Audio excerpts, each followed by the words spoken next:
እያመጡ መጨመር አይቻልም። ለምሳሌ ትንሹ ፍች የሚባለው ጁምዓ የሚከበረው በሃይማኖታችን የተጨመረ ጭማሬ ነው እንጂ መሰረት የሌለው ነገር ነው።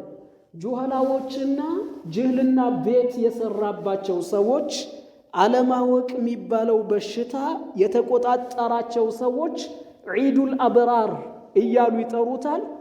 ዝግጅት ያደርጋሉ። ለዚያራ ብለው ከአንድ ቦታ ወደ ሌላ ቦታ ይሸጋገራሉ። ምን ነው ለአረፋ ቢያደርጉት?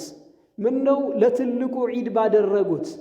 በነገራችን ላይ ቀሊ ፊቼ ኢሌንጊዝ ኤለ በሸሪዓ ኦሽትን ዒድ አለይ ለሙስሊም ያለይ ኦሽትን ዒድ ዒደል ፊጥርና ዒደል አድሓ ነው ያለ።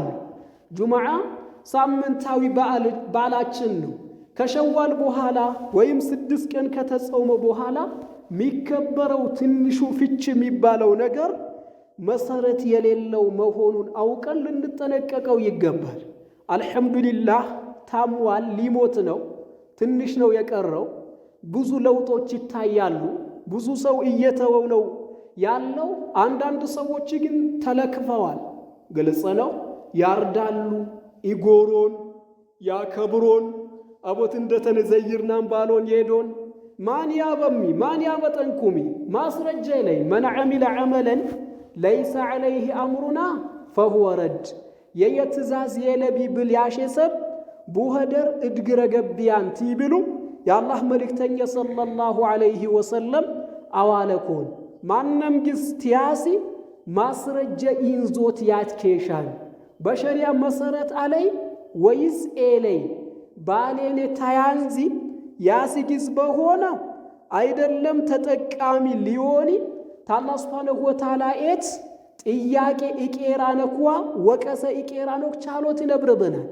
ስለዚህ ማንኛም ቢድዓ አሶት በእስልምና የታተረ ሆኖ ተካይ በቻል ነሬር አቦት እንደቴ ያከብራል፣ አቦት እንደቴኔ ይዘይራው፣ አቦት እንደታናሽ ባረፈ ዘይሮ ታቀትልሽ ባረፈ ዘይሮ ታቀትላ አረፋይ እኮ ኮሞን ይጄጃል ወጪው ለምን ያወጤ ለይትቻላን ግዝ ሊጠየቅ ቢያነይ ግዝ ለምንጠየቅበት ነገርና ለምንወቀስበት ነገር ወጪ ስለምንድን ነው የምናመጣው?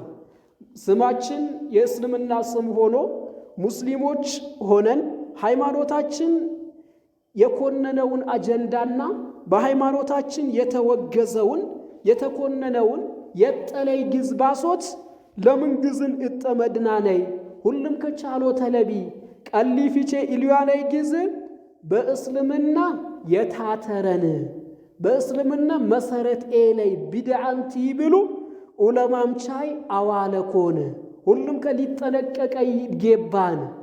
አይ በቃ ምን ችግር አለይ እስልምና ምን ችግር አለይ በማለት አይደለም የተገነባው።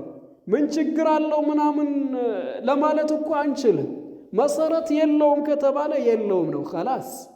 በሌላ ጊዜ ነው መዘየር ያለብን።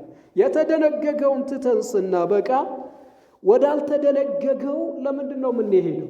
ባልተደነገገው ነገር ላይ ለምንድን ነው የምንጠመደው? ሃይማኖታችን ሙሉ ነው ተብሏል። ሙሉ ሆኖ ሳለ ካልሰራነበት ወላሂ ከአላህ ሱብሓነሁ ወተዓላ ዘንድ እንጠየቃለን። ረሱል ትንሹ ፍች ብለው አያከብሩም ነበር። ሰሃባዎችም አያውቁትም ነበር፣ አያከብሩትም ነበር። ወደ ዑለማዎችም ታሪክ ብናነሳ ቢድዓ እንደመሆኑ ከጊዜ በኋላ የተፈጠረ ነገር እንደመሆኑ አያከብሩትም ነበር። ብዙ ሰዎች ግን የተፈተኑበት አጀንዳ ሆኖ እንመለከተዋለን። አሁን እየቀነሰ መጣ እንጂ ከተወሰኑ ዓመታቶች በፊት እኮ ከአረፋ በላይ ነበር የሚከበሩ አይደለም እንዴ? ከአረፋ በላይ ዝግጅት ይደረግለታል፣ ሰዎች ያርዳሉ። እንደው እኮ ኢድን ከሰገዱ በኋላ ሰዎች እስከሚደርስ ድረስ ጨንቋቸው 6 ቀን ቀርቶታል፣ 5 ቀን ቀርቶታል፣ 4 ቀን ቀርተውታል ብለው ቀናቶችን ሲቆጥሩለት ነበር። አሁን ግን እየቀነሰ ነው። ሙሉ በሙሉ አላህ ሱብሓነሁ ወተዓላ እንዲያስወግደውም አላህን እንማጸናለን ኢንሻአላሁ ተዓላ። አሁንም ግን የሰማችሁ ሰዎች ከዕድሜም ባለጸጋዎች በኩል ይሁን ከወጣቶችም በኩል ይሁን ተጠንቀቁት ነው።